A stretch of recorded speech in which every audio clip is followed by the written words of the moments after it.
Hey, what is up, everyone? It's your boy AK Rex, and I am here with Josh Say hello. How's it going? Alright, so guys, this time we just wanted to discuss and share our thoughts about initial release of this trailer, which for obvious reasons really, which I will explain in a second, we will not be able to play with the sound, and we're not going to play the whole thing. We will only just handpick specific moments where we can discuss things, because I have never really done this before, and I see a lot of reaction and similar kind of channels. They get copyright issues with the owners, and since it's Warner Brothers, I don't know how they are going to respond to this. So for obvious reasons, which I hope you can forgive, we are going to just do it slightly different way than you would normally see the reactors do. And we've both seen the trailer already, so there's no point for us to do reactions since it would not be genuine anymore. So if you wish, however, if you wish for us to do a reaction to something that we may not have seen, that is, somehow relevant to this kind of channel, and if you're interested to see my reaction or if you're interested to see Josh's reaction, let us know in the comments below so we can make sure we don't watch it without recording it live. So, and I'll try to sort something out. Now, with that said, also make sure you check out the links in the description for Josh's page, for my page, and for my Indiegogo campaign that is ongoing already. So, I am done with the basics, and I am ready to jump into the trailer. And at the moment, I am at the very beginning, at the 0 marker, and I just want to. I'm going to press play in my after my countdown, and then I'll tell you when we pause. You happy with that, Josh? Yeah, real fast too. I want to do a shout out because this was actually requested of us, so it's very important to make that known. I think that the last stream we did with Harry on Australian megafauna, which that video I believe is live now. Somebody shouted out to us because it was a live stream, like, "Can you talk about GVK, which is Godzilla versus Kong, afterwards, or if there's time?"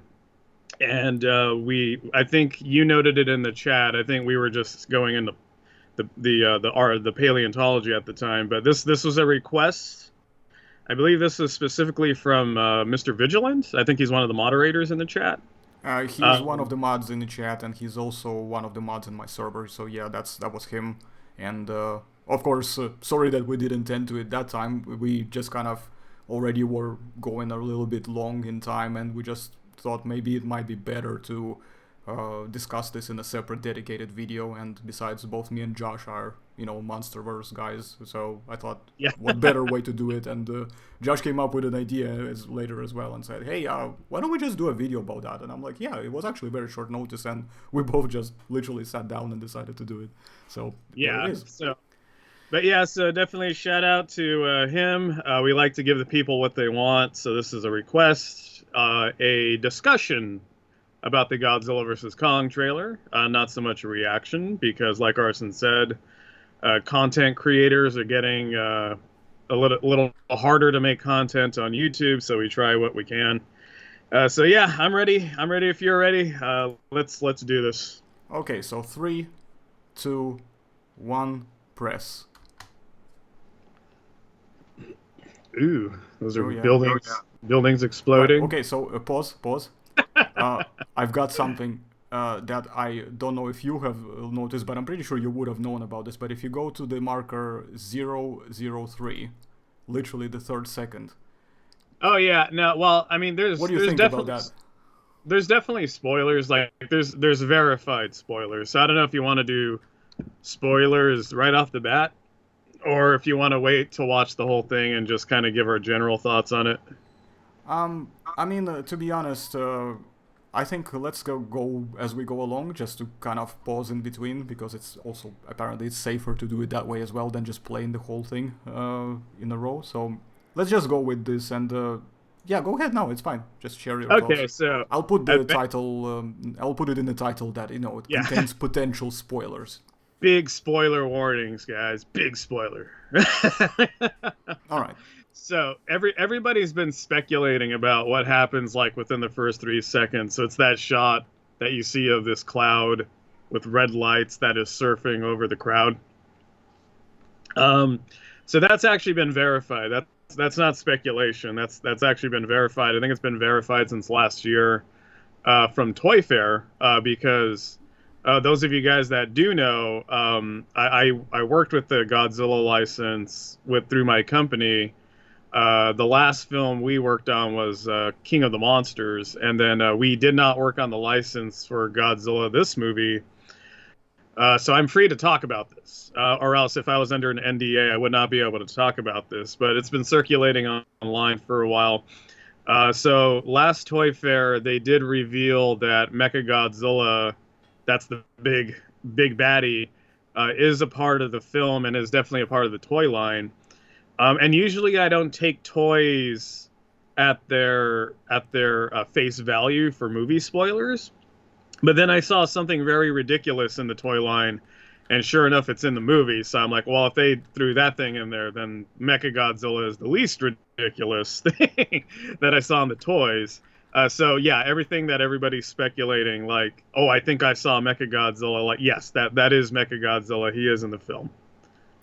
Yeah, and it's interesting that it took me a couple times because I rewatched this trailer maybe 3 times before I noticed something odd about that part because I saw that people are running away from something downstairs, and then I see that there is a glimpse of something red, and I thought, what is this? At first, you know what else? Do you know what I first thought? I first thought it was the smog monster from the Showa reimagined.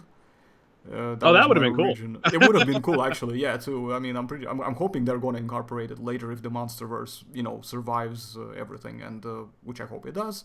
And but no, I later started rethinking and remembering a few other, theories and discussions that it could just be Mechagodzilla, and then I started putting two and two together, which we will get to later as well as we go through the trailer. That there are some hints that it is Mechagodzilla, and there's also, I suspect, by the way, speaking of, do you believe this will be a man-made robot, or do you believe this is an alien sort of robot that was sent, under the whatever reasons to deal with Titans on Yeah, so Earth? Yeah, so for hardcore kaiju fans, they know that the Showa era, which is where Mechagodzilla originally came from, he showed up in the 70s. He was an alien robot, which was cool. And then later he showed up again in the 90s, and then in the Millennium series as a proper man-made robot, as a deterrent for Godzilla, because Godzilla is still very much an antagonist in the films. So as far as the MonsterVerse likes to do cool little call-outs to the monsters' origins in the original Showa era specifically. But I think it's going to be a combination of both, because if you remember, we did our interview with Kevin, and ironically, Kevin's head is the only thing that survived King of the Monsters of King Ghidorah. I believe what's going to happen is Apex, which is that organization you see doing all the nuts stuff behind the scenes, they bought Kevin's head, and because we know Ghidorah has very regenerative abilities, and there's no real rules with the MonsterVerse other than like, hey, is it cool? Will it look cool on camera? Cool, then it's canon. I think what they're going to do is they're going to build a mech, which is Mechagodzilla, and they're going to use Kevin's cells or DNA, King Ghidorah's DNA, to kind of amplify the creature, if not make the creature look like Godzilla. Because that's the other big thing that everybody's speculating is the reason why Godzilla is so aggressive is that it's actually Mechagodzilla that you see in the trailers, and that's why he's just destroying everything and tipping the balance for the Titans. Because Godzilla was recognized as the king of the monsters, so the Titans are now seeing Godzilla go crazy, so they're just following suit. And in reality, it's Apex, because their main goal was to destroy the world of human beings and let the Titans reclaim it. So I think this is their next plan, is to like, okay, well, Godzilla's the king of the monsters. Let's just make our own version of Godzilla, have him destroy the world, go back to our plan of the Titans reclaiming the world, and they hone in on King Kong because King Kong's the last Titan that nobody really knows what's going on with King Kong. So I think that's the working theory. I think it's a solid theory. It might be the entire plot of the movie. I don't know, but all the pieces kind of fit together as far as I can see. Yeah, I am generally in agreement. It makes sense, it's consistent, and it would be consistent if it were true, that's what I'm trying to say. And it's also very interesting that they mention in the trailer that Kong bows to no one. So this is very interesting in the sense that Kong, if you notice that Godzilla does not seem to be the exclusive sort of dedicated defender of humanity in Monsterverse. He's more or less concerned for the world because the world is his home. But it's not probably for the reasons how some people might misinterpret it and think that it's because he cares about humans. Kong seems to be more sympathetic towards humans. And I think Kong might be the one that will end up challenging Godzilla, thinking that Godzilla is the threat. Then they'll have a couple sessions of duking it out, where they both might take turns and kicking each other's butts. And then we're gonna see Mechagodzilla being obviously revealed as the real reason behind all this nonsense, and they might end up teaming up to basically take down Mechagodzilla. Then they'll just go their own ways. Godzilla might probably just let Kong go to his introvert, to his life of an introvert, basically, or a hermit. He would be like Kong will be basically like a Titan hermit, you know, who does not get involved in the Titan business as long as they don't touch the humans, basically, or something like that. So I think that's what it's gonna look like eventually, or that's basically my theory, in addition to what you just said. Yeah, so yeah, it's definitely, I think, as far as the spoilers and Mechagodzilla and his involvement with the film, I think Mechagodzilla is the real antagonist. Because, like I said, he's been verified, so we kind of know a lot of the plot of the movie already.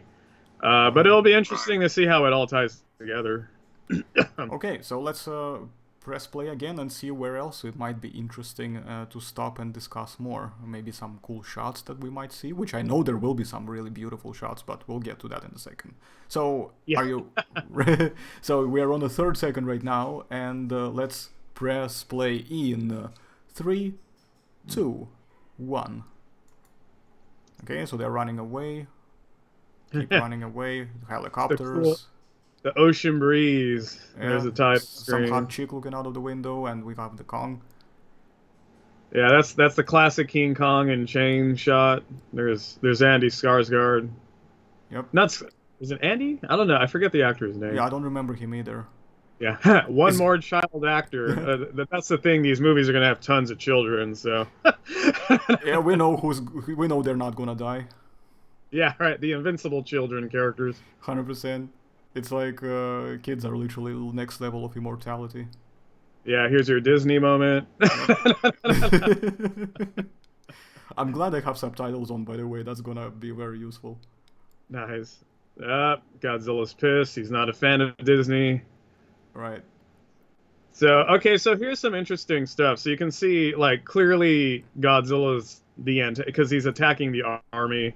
Yeah. They're attacking him. So there's definitely friction that's going on with Godzilla, which makes me speculate, like, that's why it's going to be Mechagodzilla, because there's no real reasoning as to why he goes from keeping the Titans in check to just attacking all the civilizations in the world. If we want to pause right here, actually. Yeah, which second did you pause on? So it's the throwing the punch scene right there on the destroyer. What's the timer? 224. 224. Okay, let's go to 224. So one thing I have seen, which does make a lot of sense, is 224 is the very end. Are you sure it's not 124? Oh, sorry, it's 129. Yeah, 129. Okay. Yeah, it's a very short trailer. You don't realize it when you're looking through it. It's really short. So, you can see like it's definitely the King of the Monsters Godzilla, because you can see the plates match up with the plates that were from that model that they updated for the film. Yeah. But you can see there's like a huge size difference. Like people have been speculating, did Godzilla get smaller? Because by the time we get to the end of King of the Monsters, like the guy's huge. Like he's absolutely monster. Yeah, he got a buff upgrade, level up. Yeah. Well, not just an upgrade, like just sheer size. Like he just became bigger. So, and then there's an audio cue very briefly in Skull Island, which I wasn't a fan of. That says Kong is still growing, but like the size of rate upon which Kong would have to grow to get to this size, it's pretty notable. Because I think when he's in Skull Island, he's about the height of one of his legs, if I'm matching it up with one of the helicopters that's chilling right there on the deck. Mm-hmm. Because he's swatting around the helicopters, and you get a clear size distinction between Kong and the helicopters. He would be up to about the belt level of himself back in Skull Island, roughly, give or take. Yeah, give or take, which, I mean, I feel like that's another indication this isn't the Godzilla that we're seeing proper, because it's so much smaller. So I feel like this is one of the first indications we get, like, other than him attacking the army and the army attacking him, it's like just the size difference is very notable as well. And then just something for the design. I understand the design methods they went with Godzilla from the 2014 film, because they wanted to make it more like a Heisei era Godzilla, which was like the big hips and the small tiny head. Which doesn't work really well when you're up against King Kong. When you scale him up to the exact height of Godzilla, it's like the fight does become very one-sided at that point. Because I actually believe Kong should be at least not smaller, but at least shorter than Godzilla, just because that's roughly the height of King Kong when he's fighting against T-Rexes in the original 1930s film. It made it for a very interesting fight. It's like you had a giant head against giant arms. Here you just have like a giant like brute against this tiny headed lizard, which, like I'm just like it harkens back to some like, I'm not a fan of the Godzilla design that they use for the MonsterVerse. I think they could have done better. But I feel like this pairing makes a very clear example of the shortfalls of the design of Godzilla, like having that tiny tiny head that takes just beating after beating. It's like, dear God, man. Yeah, it's funny. So, but yeah, that's my notes on it. Okay, I'll tell you what I'll do. I'll provide an alternative theory to what you said. That is basically, by the way, for those who are watching, let us know in the comments which theory do you think is more plausible, because I believe both theories might potentially be very consistent, because there's technically nothing wrong with what Josh just said. So we'll see. Well, we're just trying to make it very complicated for you guys in case you haven't figured that out. We're trying to make your head scratch a little bit here, which is what we're all about. Now, my alternative theory is that this might indeed still be Godzilla. I mean, the Godzilla. What I also think in terms of the growth of Kong is that if you remember Skull Island, remember when at the post-credits scene they reveal different titans, and they also show Godzilla, King Ghidorah, and a few others there, right? And after they do that, note that at this time, I don't think, at least, we have any reason to suggest that they have already found Godzilla. So at that point, Godzilla has not actually surfaced. So Godzilla 2014 events supposedly happen after Kong Skull Island events.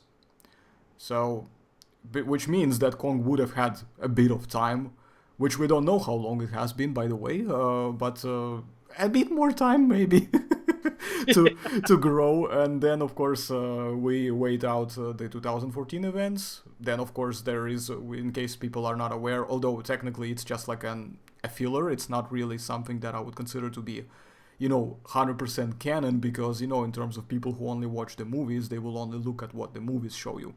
But there was a comic book, or like a graphic novel, I think it's a graphic novel, or I don't really know proper sort of way to tell the difference, because I'm not really a big sort of I'm not big at understanding the real differences, but the point is that there is a book basically of some kind that Oh yeah, yeah. It was a graphic novel that they did. graphic novel. Yeah, okay, so there we go. Thank you. So graphic novel, and it has it portrays the events which happen between the events of King of the Monsters and the 2014 movie. And I suppose that may be another sort of. That's also where, by the way, we find the explanation, the convenient explanation, because convenient explanations are convenient, um, about how Godzilla changed the look of his spines, because presumably during one of the battles, spoiler alert, he lost his original spines, and then he regrew them and basically upgraded them after that battle. So he basically got another level up there, and then he got a level up after the King Ghidorah fight as well. So, well, funny enough, because if you look at the movie, the spines for the first half of the movie, I believe, I got to go back and look at it, but they're pretty consistent with the 2014 design. And it isn't until Dr. Serizawa sets off the nuke underwater, and I guess it's like the Atlantis ruins, that he then reappears supercharged. And that's where he gets the upgraded spines that look more like the spines from the original Godzilla. So that the nuke from Serizawa is what's being credited for like that spine upgrade that he gets in King of the Monsters. That's very interesting. I don't remember exactly, because that means I'll have to once again go back to the King of the Monsters. So let's actually allow the viewers to comment. Like, guys, can you remember, if you have a movie at hand, whether or not there was a difference in design that you could see very obviously between pre nuke pre Serizawa's nuke and post Serizawa's nuke in the later arc of the film? So post your comments down below, let us know with that. So now the other, but I think generally you have a very good point about obviously Godzilla just recklessly going around attacking things. But my alternate theory on that part would be that there is already, that Godzilla may have sniffed out that Mechagodzilla has showed up somewhere or is about to show up, and because no one else knows about it, they see that he's basically on a way abruptly to try and do something, and they're trying to stop him because they don't want him to wreak havoc, and because they start getting in his way, since Godzilla is not exclusively a human sympathizer, he's just, don't get in my way and I won't slap you, and well, they got in the way, and well, they got what they got. That is my alternate theory to that. So, unfortunately, I don't think trailer quite conclusively gives us the information to pick one over the other. That's the point of the trailer, I guess, is just to show a bunch of stuff that we expect to see without really revealing much, because I'll be honest, I hate the very spoilery trailers like that, like Jurassic World did back in the days. It just basically revealed everything that was going to be in the movie, and I'm like, okay, cool. Thank you. So, well, to be fair, though, we did wait an additional year for this movie, so... yeah. So they could give me everything they want at this point. I'm like, yeah, guys, we waited very long. So, alrighty, do you want to keep rolling? Yeah, okay, cool. Let's keep rolling in 3, 2, 1, play. He just smacks him right there. And they both. No, they don't both. He does the shoulder. Yep. And he dodges. Boom. The good dodge of the beam. That was by the way, pause. Oh, okay, so actually, yeah, okay, so if you pause and go back to crap, let me try to find it. If you pause, yeah, it's right after Kong jumps into the ocean. Spines go up. Some dude, there we go. Okay, so 142. It's right there is the most like black and white evidence that it is Mechagodzilla. So if you see the technical screen, I think this character here is supposed to be Serizawa's son or somebody related to him. It says I something systems. I want to say that says maximum charge. I want to say that says armory systems. And you can see by the feet, there's a tail, there's a body plan, there's 2 arms. So I believe if you get that screenshot and you just superimpose it on the leaked Mechagodzilla toy, like they're pretty much dead ringer for what that is. Like that's indeed what people are seeing is Mechagodzilla with the leaked designs that happen from the toys. It's probably gonna say battery systems, semicolon or whatever that is, and it Oh says yeah, maximum battery charge. systems. Yeah. Battery systems, yeah. So it runs on batteries. That's very interesting. Yeah, it runs on, I imagine, nuclear power. It would make the most Yeah. sense. um, Hey, can I borrow your iPhone plug? yeah. So, but yeah. So right there's the clearest black and white. Like for me, it's not even speculation. It's very No, much just that's basically like we got them right-handed there. yeah, yeah. So that I believe is Mechagodzilla. That validates everybody's conclusions, and it pretty much just verifies it. So, but there it is, guys. If you guys want to find the leaked images of the toys, you can do your own comparisons. And I believe that's a pretty deadpan fit, like fingerprint for fingerprint. That's what we're looking at. 100%. I fully agree that there's no way to disagree here because it's 100% what it is. It literally says there. Yeah, Like right. the iconic design as well. Notice the feet imitation, the four Yeah, digits, feet that are mimicking Godzilla. And this is clearly a robot. Then upper half, you see that there's like a bunch of different studs on the arms yeah, and all that stuff, which would indicate that there's some kind of a mechanical system going on. And yeah. So, and the systems are charged, man. It says right yeah, there, systems charged. yeah, maximum charge. There we go. So, So, uh, alrighty. so let's 3, 2, 1. Oh, pause at 143. I just really want to say this is a beautiful shot. I love this. Oh yeah, this is definitely 50 Shades of Pacific Rim. It astounds me that it took him this many movies to kind of just be like, okay, what's the big kaiju robot movie everybody likes? Oh, Pacific Rim. Okay, let's just do that. Like Yeah. like at night, neon colors, dramatic flair. I wouldn't be surprised if this is where the final showdown with Mechagodzilla happens because it's so indicative of Pacific Rim. Like all that's missing is Gypsy Danger. So we're just substituting Gypsy Danger for Mechagodzilla at this point. Do you know what else is gonna be interesting? And one of the things I think is good about this style is that because they're doing it in the dark, but at the same time, because of all the lighting, it provides a well-lit atmosphere rather than having it overly dark where you cannot really see what's going on. And that means we're gonna be able to see more things. And the other cool thing is because as every monster duke out kind of, battle is, destroying buildings in the process and tossing them at one another. Because who doesn't like it when giant monsters play volleyball with buildings, right? Yeah, pretty much. In fact, I had a kaiju moment right now in my room because I was for gonna those, ask if you're okay. yeah, for people who don't know, my workspace pretty much looks like the storage space in Indiana Jones. So something fell in the background. I guess people don't. It got it caught me red-handed. Like, how dare you talk about Godzilla versus Kong? Yeah. So the kaiju gods are angry. So all right, let's keep playing. Yeah, let's keep playing. We're almost at the end anyway, so it's only a few more seconds. So 3, 2, 1, play. Right, Yeah, destroys everything go. with a beam. I like that. People flying, There's a bunch of people. Kong. strange things. Okay, so all right, if you pause right there at 155. 155. Let's go back to 155.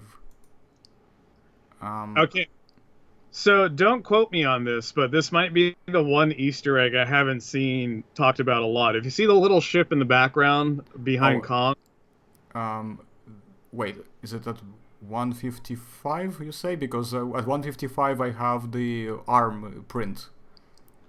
oh, it might be the second right before that. So try 156. 156. Maybe 157. Like it's the scene of wow, everybody's calling me. I feel like everybody knows I'm on chat. I'm a popular guy today. So Okay, it's so is it it's a shot of Kong right before he reaches out to the handprint. So you see a shot of Kong and there's a little ship in the background. oh, right before he reaches out to the Yeah, so handprint. on my time code it says 155, but I don't know if it's just a lot can happen in a second with these short trailers. Oh yeah, 154. It's 154. Sorry, 154. Okay, cool. I'm I gonna see it, send you a yeah, screen. and I also got it in a very nice moment where he puts his hand up, like almost, like with a what sort of gesture Yeah, with his palm and the eyes closed and a kind of basically game face. yeah. So there's a lot of things going on here. First, there's mountains on the sky, so that's indicative that they're in the. They established it in King of the Monsters, the Hollow Earth theory. Ah, Um, so he's probably underground in Hollow Earth. So just like Godzilla had his kingdom, Kong probably has his kingdom underground as well. Um, so they talk about, I think, a war that happened, which they allude to, like there was a war between the Godzillas and the King Kongs, I guess is what they're going toward. But the biggest Easter egg is that little ship in the background, right next yeah. to Kong's hand, that looks like a Super X. And for people who are very into Godzilla lore, Super X is a type of ship. It's a type of anti-Godzilla ship that It's a was battleship, very, basically. It's like a yeah, fighter, sort of. it was very famous in the Heisei era. So it first appears in Godzilla 1985. That's what they called it in America, which they even brought back the actor Raymond Burr to do some spliced in American cuts. But that's the first film that features the Super X, and it's a very round ship, and you can look it up online. Just type in Gen 1 Super X, and it looks very similar to that ship. I think that's what we're looking at there is a Super X, which would be one of the cooler Easter eggs if that's what it turns out to be. Yeah, I'd be happy to see what they do with it, maybe, and what kind of weapon systems are they gonna be implementing to, show off its capabilities. Um, the other thing I'm wondering is whether, well, by war, whether they referred to between Kong and Godzilla, or whether it was Kong versus something else. Because if you notice, there were shots of Kong fighting some other random creatures, which, Oh yeah. In fact, if we play the trailer, if you just yeah, want to let's play the trailer, resume you playing get and we'll get there. yeah. So 3, 2, 1, play. So he reached his Mufasa moment. Yep. Okay, yeah, there he is with And the let's pause Cobra for a bat. second on this one. I want to pause at uh, 159, I would say. Let's go 159. And Okay, at so 159, you see that there are these things. And based on surroundings, do you reckon this is Skull Island? yeah, I mean, if it's not Skull Island, it's definitely another island. But they have to get Kong from Skull Island at some point. Ironically, these dragon bats or cobra bats, they look very similar to a monster that was in, of all things, the Godzilla animated series. So the 98 Godzilla film had an animated series that was produced by Centropolis Studios. It was a cartoon. And one of the monsters looks very similar to this. It was a giant kaiju cobra, and it had these like scaled out flare wings. It didn't fly. I think these things fly, but this looks almost exactly like those monsters. So it's an interesting. If that is one of the other Easter eggs, it's definitely a more interesting one. But it could be its own kaiju, but it looks like the exact same design. I think this might indicate that these events in particular here might be happening probably in the beginning, like first half of the film, when they would probably, or whenever they're gonna try to get Kong off the Skull Island, depends, I mean, Yeah. how quickly this whole thing is gonna start playing out. So I would expect that's definitely gonna be before his encounters and fights with Godzilla. That's what I'm expecting anyway, and predicting. Yeah, no, definitely. And let me see real fast, since we're on this really nice screenshot. So I'm just going to type in Godzilla. Oh, I got to move some stuff around. Hold on. Godzilla cartoon giant cobra. I just want to see if I can get a name. King Cobra is the Oh, name of the creature. So if you look up King Cobra, there's a cartoon. I believe he has his own episode, but like the design is almost 100% like the exact same design. so we have So, King which, Kong and King Cobra basically as well. So yeah, there's King which is Ghidorah. like it might be an unintentional Easter egg, or the design team just was unknowingly dropping some deep cuts. But I mean, it's one of the cooler monsters that came out of that animated series that came out in the '90s. So it would definitely be cool if that's what we're looking at for the most part. Yeah, I'd be pretty happy. I mean, in any case, it looks really interesting how there's obviously like this battle going on, and there's more than one. You can see that there's two of them, but potentially there could be more of them. So, we'll see. We'll see. I'm certainly curious to see this fight, because Kong has this thing about basically. I'm pretty sure they're gonna be beating the crap out of him before he obviously comes back around and starts kicking ass. Because Kong is the type of Kong like Godzilla, like all major kaiju kind of characters that they always end up getting their asses kicked first half of the fight or something, and then something tilts it, and then they just all of a sudden just become in their OP hack whatever like god mode, and they just break Yeah. the whole game and just start. And when the theme music starts playing. When the theme song starts playing, antagonist needs to run away. If there is a protagonist theme song playing in the background during the fight, antagonist has to run away or else it's game over. Yeah, sometimes, or he just starts fighting giant cobras, one of the two. Yeah, or that. So, alrighty, I think we can let the rest of the trailer play out because I believe we got the majority of the Easter eggs, Pretty and then much. I'll comment on the one last bit of shenanigans at the end here, which is Okay, very let's go in 3, 2, 1, play. Okay, so he smacks the King Cobra with the Yep. other King Cobra, and then Kong's pissed, and there's some more bat. bats. Yep. Smacks him with a rock. Godzilla takes a beating in this trailer too. So What then is this, by the way? What is he Okay, so using? let's play the trailer out. But this is one of the things that I noted was shenanigans. So 2021, so it's coming out this year. Okay, so what we saw there, I saw it in the toys that were leaked. So I saw I saw the Mechagodzilla leak, and then I saw this weird toy of King Kong with a battle axe that was made from one of Godzilla's dorsal spines. And my first reaction to that was, "Oh, that's a cute toy. I hope it's not in the movie." And then the trailer came out. Oh.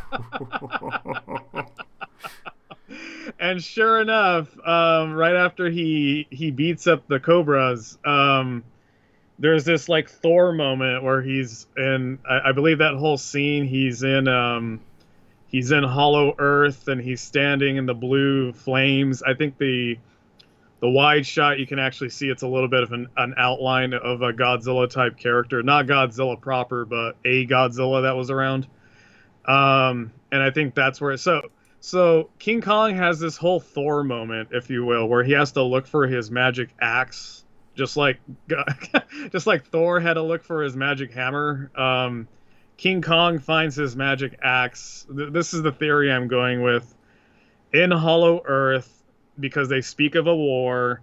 So this was the magic weapon that one of the Kong ancestors figured out could beat Godzilla because it absorbed the atomic breath. And this is where we have this whole showdown where King Kong gets his upgrade with his magic axe, and he takes out Godzilla with that hero pose, and he smashes his head in for the 5th time in the trailer. So this is one of those things where it's it's an interesting movie. I know what the movie is. It's just purely like a kid's movie at this time. I mean, they have more kids in this movie than they did the last movie. Oh. They're following the Jurassic World formula, funny enough, where it's like the next sequel gets more kids and more kids and more kids. And then, sure enough, for Godzilla versus Kong, I think we got 3 kids that are in the film. Oh my god. That's 3 immortal characters, basically, right? Yeah, there. three immortal characters. So I think that's what we're seeing. Which I think some people like the axe. Some people note like, well, he's a gorilla, he's an ape. Ape uses tools. Apes are pretty much people. And I tell them like, no, you're confusing King Kong with Planet of the Apes. That we're not there yet. Yeah, I but, don't think we're quite there yet either. But but it's interesting. It's definitely a fun thing that it looks great on a toy, and sadly for me that kind of sets the tone of the movie where it's like it's just a B movie popcorn flick where it's just they're gonna literally do whatever they want. Godzilla has a battle axe that can deflect radioactive fire. you mean Kong Uh, has a battle axe? yeah, Kong has a battle axe made of Godzilla, and Godzilla's just gonna stand there and take the axe while he's jumping in the sky, right for him. So Yeah. it's one of those things where it's like, all right, guys, I know what kind of movie it is. So basically, you know what's gonna happen this one? It's like Kong is basically trying to be a Jedi using a lightsaber to absorb Sith lightning. Basically, at this point, Yeah, that's what he's doing. yeah, no, pretty much. Like it's a supercharged axe. Like I said, it looks like an ancient Titan weapon that was secured away in the Hollow Earth, and I feel like one portion of the movie is Kong on this quest to look for the magical like Excalibur. So that's Kong's Excalibur. He finds it, and now he can face off with Godzilla. I'm Or curious how they're gonna Mechagodzilla. explain how he manages to understand the clues of where to find a magic MacGuffin, because I mean, somebody also had to be intelligent enough to actually hide it there. And ah, my God, there will be so many questions probably. It was the Kongs, man. The Kongs. I mean, at this point, logic is out the window for me. Like it's the same thing with Jurassic World. It's out the window for me. I'm not looking to logic. Godzilla's wielding a magical axe for crying out loud, so I'm not going to think too much on it, on the how or even the why. I know the why. The why is there. Um, the how is kind of second rate for me at this point. I'm like, all right, well, it's going to be what it's going to be. It's going to be an interesting movie. People might like it just because it's mindless, just shenanigans. It's a monster throwdown. We're not like it is what it It's a is. normie film, I think. I think it's a classic normie film. I don't think it's gonna be the kind of movie that appeals to people who really like to dissect, like somebody like Moeller or myself, and other people out there who I know, in the geek community as a whole, both fandom menace and outside. They are gonna probably just, they might still enjoy it, but they're gonna rip it to shreds. Yeah, no, I feel like I hate to make this comparison too because I have not seen the movie yet. I've been Yeah, trying to same find. here, same here, yeah. Well, not so much Godzilla versus Kong, but I haven't seen the movie I'm about to compare it with. Which I might get a lot of flack for this, but I'm seeing a lot of the same tentpole indicators. I haven't seen Monster Hunter, Right. but this feels like just a larger, like more expensive version of Monster Hunter, where you have like, okay, smash cut, mindless action, okay, smash cut, trendy hip hop music playing in the background, Oh God. smash cut, action scene, smash cut. Here's some popular actors you might recognize, smash cut. That even right down to Mia Jovovich running on her feet toward a giant dragon, and then the next scene is Kong leaping toward Godzilla with the magical axe. End trailer, title, release date. So it follows a lot of the same beats to me. Which might not be reflective of the movie itself, because I've seen some pretty hilarious things about Monster Hunter. Again, I haven't seen it either, but I feel like this is going to be just the Monster Hunter of the MonsterVerse per se. Yeah. Like Yeah, it might be. it's gonna be like I think this series has peaked with King of the Monsters. I think this is kind of a tacked on, which is a shame because it's a rematch we haven't seen since I think the 50s or the 60s. Like Godzilla versus Kong was like the third Godzilla movie released since the first Godzilla was released back in the 1950s. So to have like such a tentpole matchup kind of be the last tacked on thing is kind of surprising to me. Like of all the movies you could have done something really, really interesting without all the gimmicks like the magical axe and like even having Mechagodzilla in there, which is cool that he's in there if he's in there. But at the same time, it's like this is a movie that can stand on its own with just Godzilla and King Kong. These are very recognizable monsters. It's a matchup that we've seen replicated in like commercials over and over and over again in T-shirts and cartoons.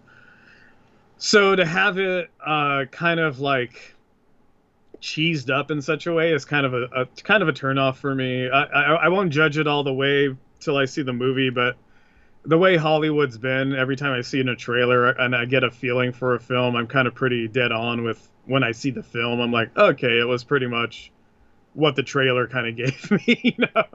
Yeah, it's almost like you tend to be frequently spot on and right when it comes to gut instincts on these things. And I noticed that you did that quite a lot in the past when we were discussing things, mostly in private though, and where we were predicting things. And out of all people, it seems that you were one of the few of our group hangout who gets things more spot on when it comes to predicting things from the trailer when it's JW or whatever else we were discussing back in the days.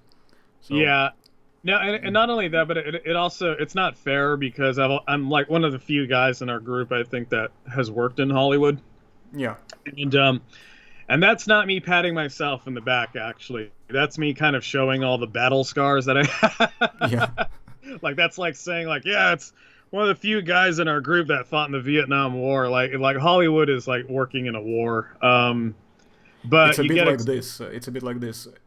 Guys, if you want to go work in Hollywood in the same kind of environment as I did, look at these scars. That's what you're going to get.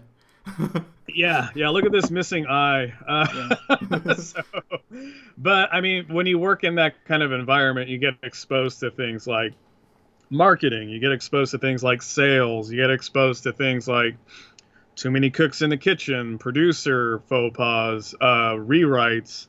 So you just kind of see a pattern after a while, and the pattern I've been seeing here with the Monsterverse is the same pattern I saw with JW when it first came out, which is the creative team doesn't know how to make a standalone film that's not catered toward children that is still appealing to children.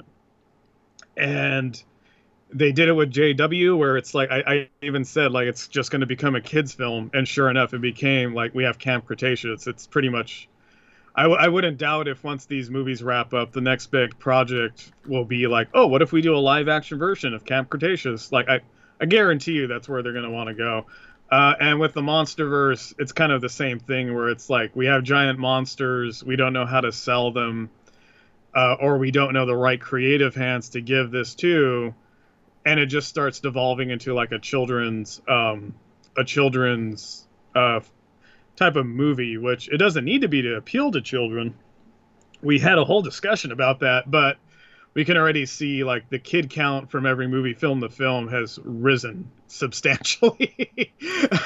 I really don't like where this is going as well, for the same reasons you just listed. And my biggest gripe with it is that it's almost like an indication on a bigger scale that they might be going creatively bankrupt on the idea of how to sell something that can appeal to a wider audience, and I feel like they've lost their bold resolve approach kind of thing, like they did back in the days when Don Bluth was making animated movies, and he wasn't afraid to occasionally give children or whoever else was watching these cartoons and a bit of a shock to kind of experience, like to kind of experience this compassion and empathy when the characters are losing something really, really tough, like Littlefoot losing his mother, or there are some like crazy things going on in Secret of the Nymph when she goes out because her son is ill, or else if she doesn't get the medicine he's gonna die, and stuff like this, and then she gets dragged into a lot of crazy things along the lines too. So there's like a lot of really cool things about these movies which I like to cite as examples, and where they're not afraid to take those risks, and look how well they are toning out as well. All right, it's like me as an adult 36-year-old dude right here, I still rewatch these cartoons even to this day when I'm in the mood for it, and it still has the same effect on me. Yeah, I mean, I don't even have to point out cartoons. I mean, you can have children in a movie and still hit adult themes, and you can have adults in a children's movie and still hit those adults theme. The biggest example is Stranger Things. Like that show revolves around a group of children, and there's a very strong supporting cast of adults and some very otherworldly themes. But it's a wild success, and it appeals to both children and adults. Probably more skews more towards adults. But Stranger Things is a perfect example of like you don't need to be just so blatantly over the head kiddie cartoon with everything for kids to be interested. And that's what got me excited about King of the Monsters, which again is where I'll say the franchise has peaked. Because not only that, it seems like it has the most amount of recognizable monsters. Yeah, that's true. But at the same time, it's like when I heard Millie Bobby Brown was going to be in King of the Monsters, I was very excited because I was like, okay, they have a kid in this movie, but Millie has proven she can be a very serious, grounded actress. And we know she has the acting chops, and it just shows like the writers just didn't know what to do with that character, which is ironic because Millie Bobby Brown is probably the most recognizable actress in that entire movie. And like shy of Tywin Lannister, who played Apex guy. Yep. Not Tywin. What's his name? He was one of the Lannisters, but Yeah, Tywin Lannister, yeah. was it Tywin? Okay, so it's like the fact that the writers couldn't do that and they dropped the ball with such a recognizable actress that they didn't give her. It feels like they're going to try to do it with this film, but now she's playing second fiddle to the guy from Deadpool, which I'm not a fan of him as an actor, I'm sorry to say. So I'm like, all right, well, they got this guy. Hopefully he doesn't bring a lot of the annoying trope. I found them annoying in Deadpool too.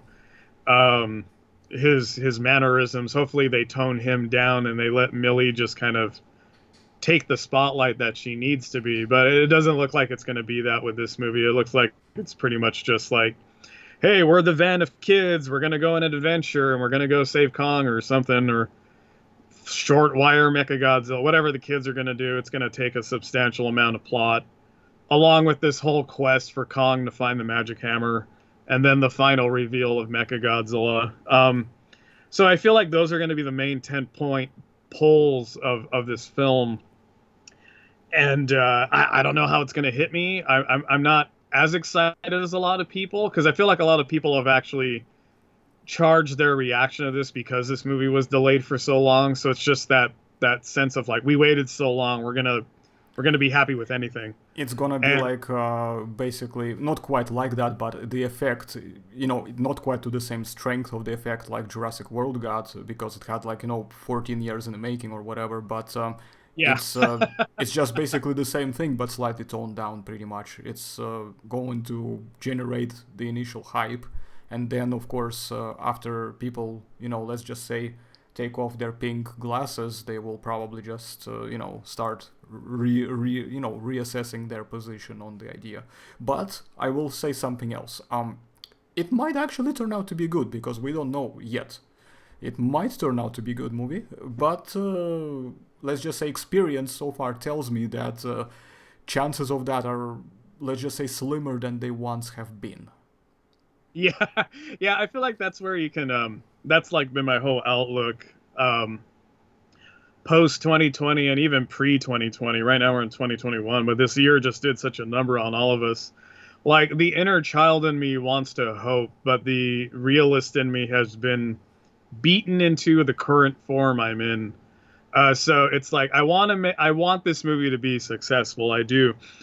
I have been shown time and time again, with all the red flags I've been seeing with these Hollywood flicks, like this is going to be the movie it's going to end up being. And good for the people that want to enjoy this kind of movie. I'm happy for them. I hope it's everything they want. I know for me this just isn't the movie for me, but I get to see it for free on HBO Max, so that's the one. I might be more lenient just because I didn't have to pay the money to see it in a theater, ironically. Yeah, that might be another factor.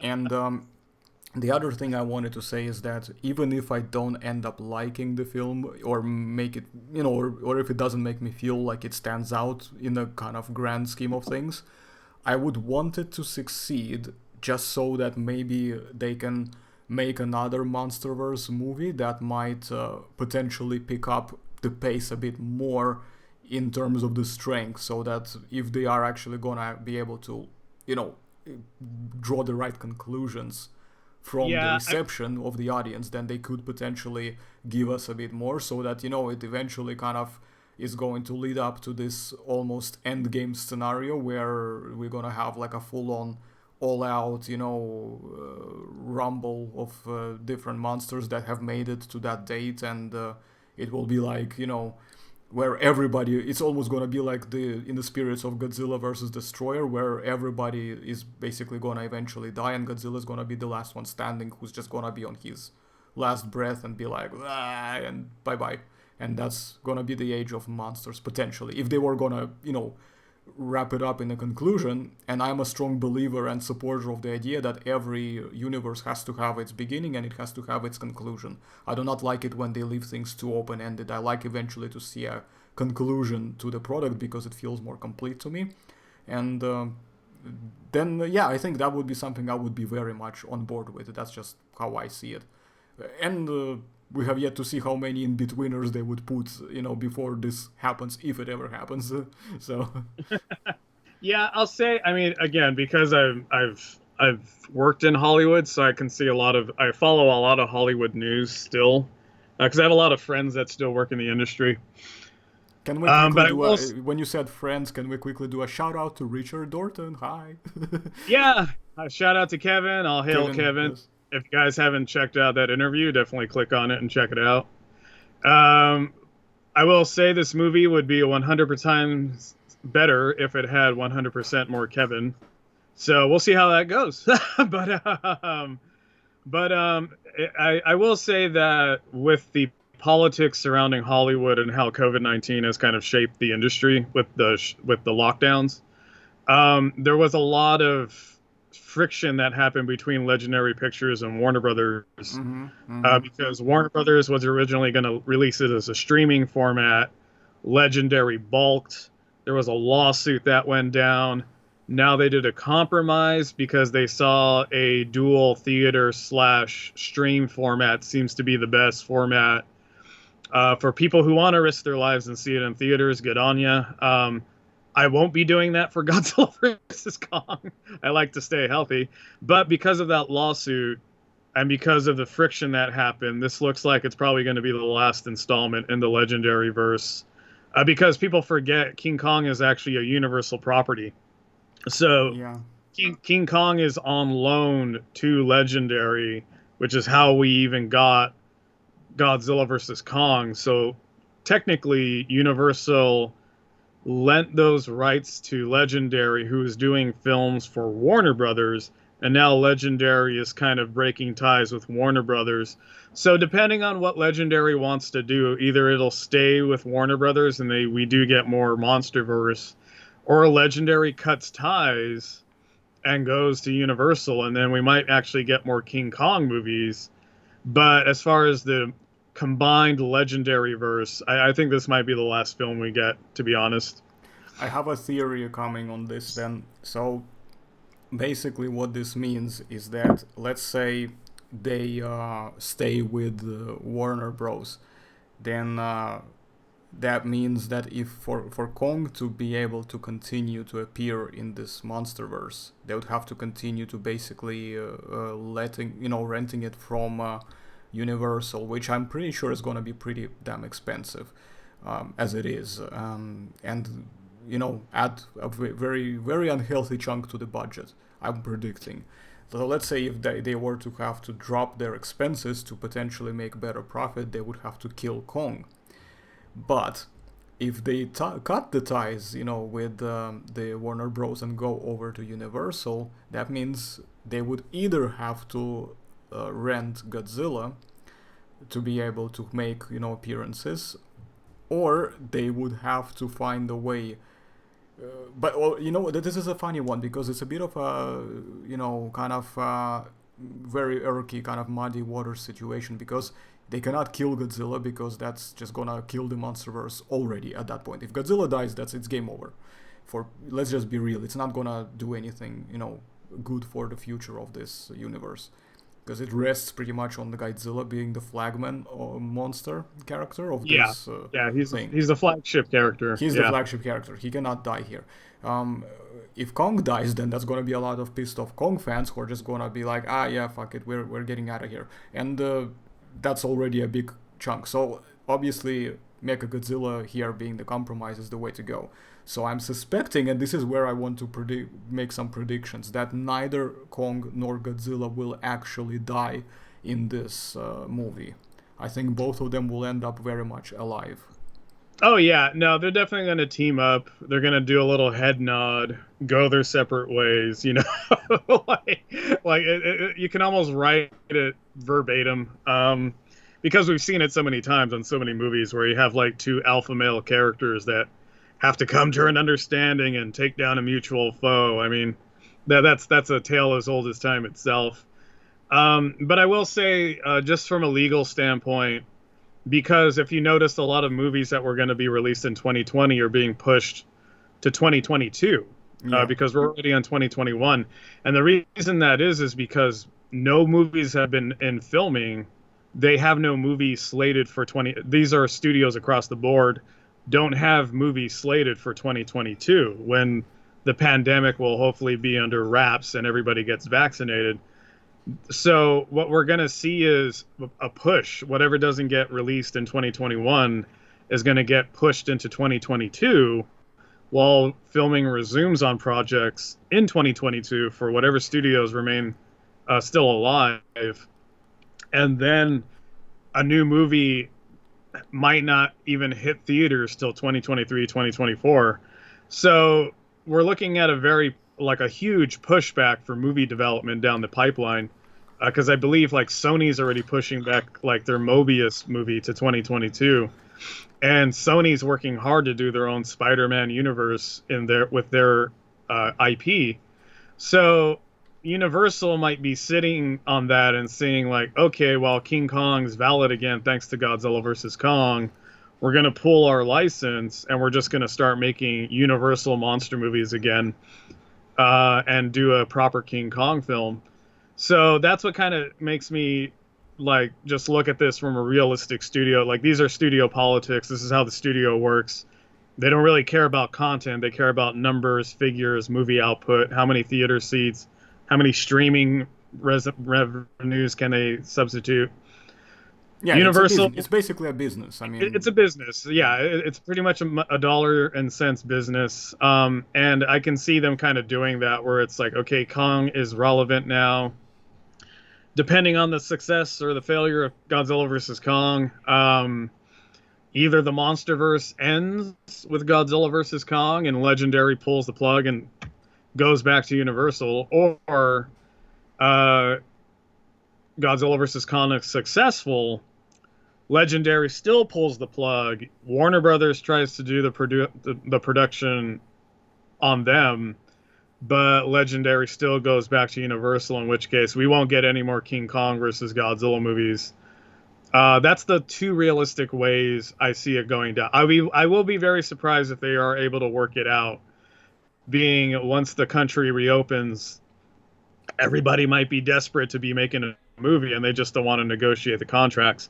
It could swing that other way too, but realistically, as I've seen Hollywood politics play out, I do believe this will be the last MonsterVerse movie, at least till 2022, 2023. If you were able to quantify, in your personal opinion, let's just say if you were to give it a percentage, what is the likelihood of percentage out of 100 that what you have just described is more likely to be true? I'd say about a good 70%. From what I've been seeing with other studios and film development with other projects that they've been trying to get off the ground, like Jurassic World Dominion, for example, I think that was originally slated for like a 2020, 2021 release. And it's been delayed all the way to 2022 now. Like, we won't be seeing Jurassic World Dominion until 2022.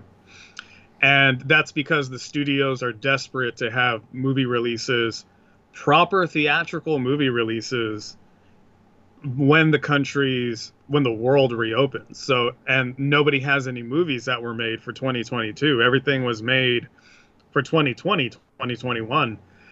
So I think just from the studios trying to make sure they stay alive and get the revenue back. They can release it in China and Sweden. Well, no, that's the thing though, because It won't be enough though. well, I mean, funny enough, there was a swing toward, and we're getting in a whole other set of Hollywood politics. But we did originally do movies for China because the Chinese yen was bringing in so much more revenue that domestic box office wasn't really making or breaking movies anymore. That's how we got so many Resident Evil movies, is because they were doing better overseas. Not because they were good movies, it's because they just kept making money overseas. Yeah, it's a different thing. It doesn't mean that it's necessarily a good film just because overseas in some other countries it's just popular. It just happens that people in that country seem to like it. So Yeah, so enter the current. This isn't to get political, but the last administration put a lot of stress on international ties. And a lot of those international ties, because China was our biggest revenue maker for films in Hollywood, we would actually start tailoring movies to be more toward Chinese audiences, which I'm not against. I'm like, anybody that can enjoy our movies, go for it.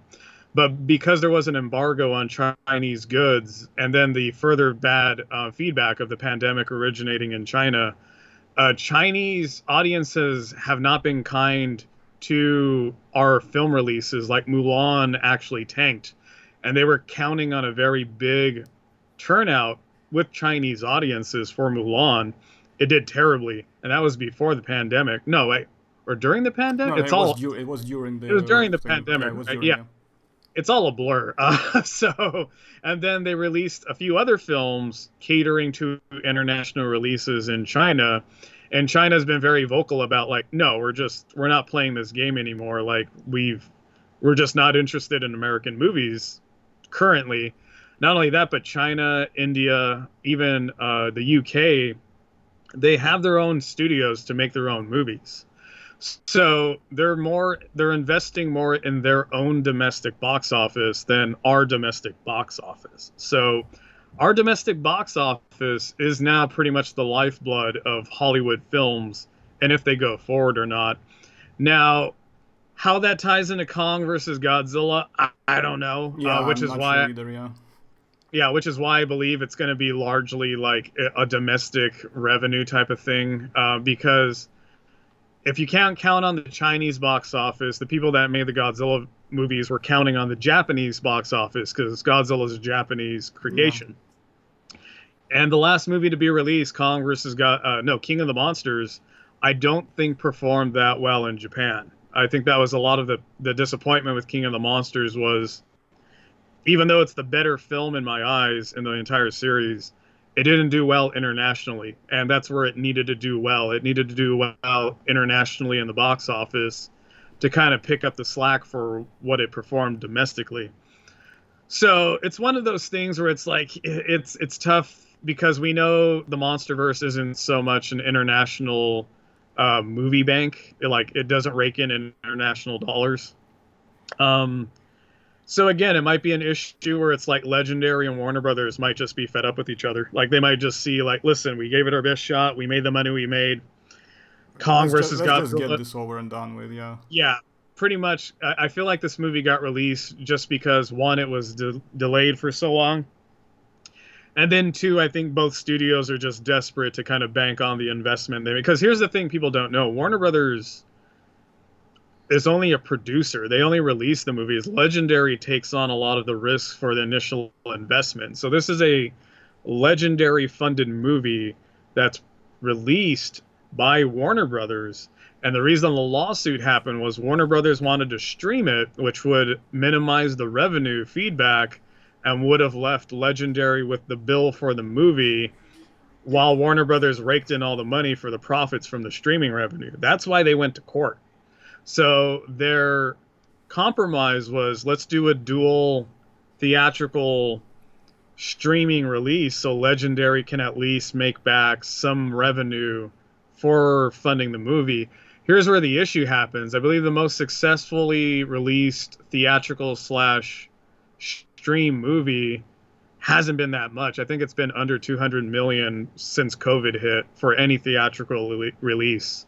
So, and that's not a lot of profit when you have Warner Brothers taking, I think they have a 70% profit share that they take. So Legendary for a movie they produced that is being released by Warner Brothers only gets 30% of the profit revenue, which is insane.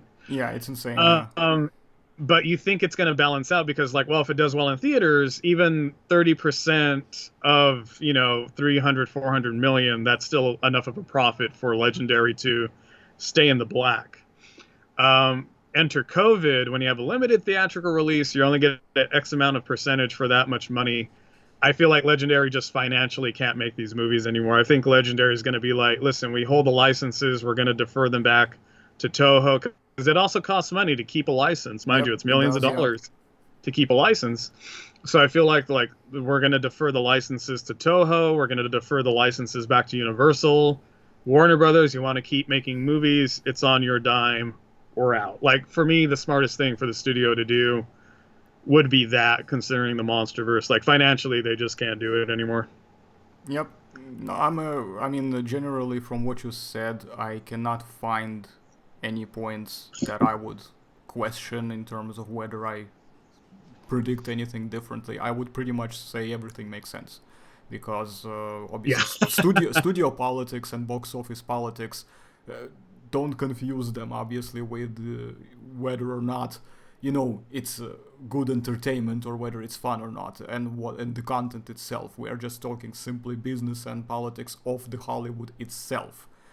Yeah. Not the state politics. Don't confuse it with the state politics. So we're talking about solely the politics of the movie industry itself. And yeah, I mean, guys who are watching, let us know in the comments whether or not you agree with our conclusions, and whether or not you have an alternative prediction to what you think might happen. Just because it's fun to speculate while we can, and whatever happens will happen, and we will definitely see. Is there anything else you wanted to add to this topic of the trailer and the movie Kong versus Godzilla, etc.? Speaking of, Josh, I got a question. Yeah. I got $1 million question for you. Are you Team Kong or are you Team Godzilla? Oh, I'm Team Good Movie at this point. That's all I really ask of these people is make me a good movie. I will end on a good note, though. I'll talk about what I am excited about this film. I'm excited for one, if my Super X Easter egg proves true, then I'm excited about that, because the Super X is a deep cut into Godzilla lore. And then I'm excited about Mechagodzilla, because I will say there is a Mechagodzilla design that we saw for the movie Ready Player One. So they had a Mechagodzilla design that was very much designed off of the 2014 Godzilla, and it was beautiful. And I will say that if the MonsterVerse, if this film releases a Mechagodzilla design that's even close to that, that might save the film for me, because that's pretty much, sadly, the thing that might save the movie is the thing that we don't have a clear shot of, which is Mechagodzilla. So it might be an issue where it's like, all right, well, the one thing I'm looking forward to, let's see what happens, and then they release it, and I'm like, oh, well, that was strange. But I will say the potential is with Mechagodzilla. I feel like a lot of this movie will ride on that Mechagodzilla reveal, how it performs, what cool tricks it does. If it ends up being the tour de force that it was in the traditional films, it'll definitely be a movie worth watching, just because Mechagodzilla, next to King Ghidorah, is like the most recognizable villain in the MonsterVerse for Godzilla fans. So we'll see. Mechagodzilla might bring it home for me. We'll see if they release another trailer, and we'll see if the Mechagodzilla design is everything it needs to be. I've seen the toys. I wasn't impressed initially, so again, hopefully it looks better on film. Yeah, the thing with toys as well, they tend to dumb things down. So Oh, yeah. they don't reflect all of the nitty-gritty things. They don't reflect a lot of the attitude, frequently. So we'll have to see how it is. So I'm actually curious to know what sort of design inspirations, if any, they're gonna draw from, in terms of what sort of weaponry are they gonna give Mechagodzilla. Is it gonna be mostly like melee with a few, like maybe beam coming out of the mouth? Is it gonna shoot beams out of the eyes instead, or both? Is it gonna have like a sort of like a lightning sphere kind of thing, you know, shockwave, whatever, pulse. Is it gonna have rocket launchers? You know, I'm curious to see what sort of weapons they're gonna, you know, load it up with. And if it's gonna have a beam cannon, I predict it's gonna be yellow. If it's gonna be based on the Kevin the King Ghidorah's head. Yeah, it'll be interesting. I mean, I right off the bat, classic Mechagodzilla weapons. It has flights. It has the rainbow beam. It has the hand missiles, which are probably the most indicative feature of Mechagodzilla, is the hand missiles. It has kneecap missiles. It has toe missiles. It's like missiles out of every place. It has missiles coming out of everywhere. It has eye beams. So beams that come out of its eyes, which we might get the King Ghidorah lightning out of the eyes. That would be a cool feature. So there's a lot of potential with Mechagodzilla and what Easter eggs they can have with its attacks. That might be what saves the movie for me. Again, I'll be watching it on stream, HBO Max. That's how I saw Wonder Woman, and I'm glad I didn't pay money for that either. So I and I love Linda Carter too, and sure enough, she's probably the best thing in that movie for me. But it'll be interesting. I will say, for me personally, Mechagodzilla might be what saves the movie for me. So yeah, we'll see from there. Hopefully, it's a good movie. That's all I can really say. Okay, viewers, post your comments down below and let us know which of these characters do you personally bank on when it comes to saving this movie for you. Is it gonna be Kong? Is it gonna be Godzilla? Is it gonna be Mechagodzilla? Is it gonna be Super X? Or do you think that something else is gonna show up? Or maybe they're gonna be just these King Cobra and bat creatures that will save the movie for you. I was about to say, it's gonna be King Cobra guy. So let us know. We wanna hear it, and we wanna know what you guys think as well. So, are we good, or do you have more things to add? No, I'm good. I'm actually, I went back to working while we're doing the stream. No problem, no problem. So yeah, it's been fun. I enjoyed reviewing or just discussing, predicting this trailer with you. That was really cool. I'm glad you actually gave me this rather, even though short notice, suggestion, which I gladly taken up. I wasn't able to do it immediately at the time because it was too late over here, but I just thought, the next first opportunity we can do it, let's do this. So I was also and then shout out to Vigilant for making the suggestion in our chat. So thanks for dropping it on our radar, because it wasn't even on my mind until he mentioned it, and I was like, oh yeah, that would be good to do. I wasn't even, I wasn't even thinking about making a video on this trailer. I just thought that because, so many other YouTubers have already made it, both in the Fandom Menace community, which I am kind of, at the moment, vaguely, but sort of, becoming part of, in a sense, on a smaller scale at the moment. And other channels as well. I see like all over the place whenever you look at YouTube. Once you watch one of these videos, the YouTube suggestion system, algorithm just starts throwing all these videos to you, and it's like a crap load of them already. So I thought, what's the point? What's the point? I'm probably gonna be repeating a lot of the things, but since we turned it into a very long sort of analysis and more in-depth podcast kind of style, I thought, why not?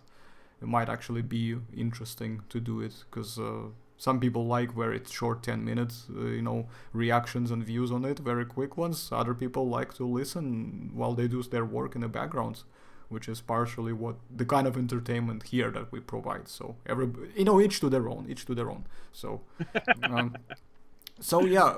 well, thanks for coming, and let's just stay tuned and see what else comes out. When there's gonna be a new trailer, hopefully, if there is gonna be a new trailer, we will be sure to review that as well. So yeah, I feel like they have the entire month, plus Super Bowl's coming up, so I feel like they might drop another if they're smart, they'll drop another trailer for the Super Bowl.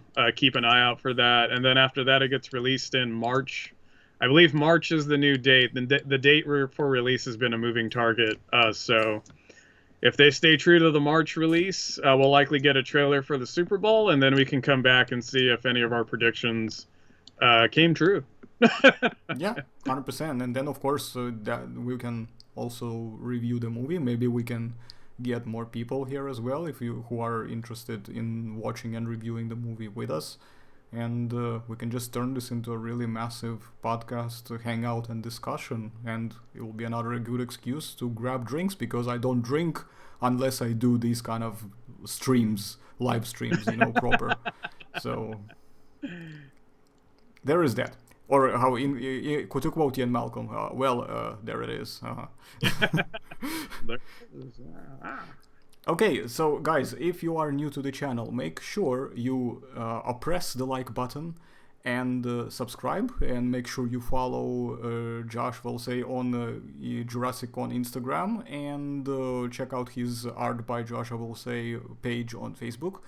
Make sure you also check out my Indiegogo campaign and yada yada yada. You know the drill, guys. We love you very much and we appreciate you, and it's been a blast. Thank you, and we will see you later. Bye-bye. Later, guys. All hail King Cobra. All hail King Cobra, and all hail Monster Kevin. Bye-bye.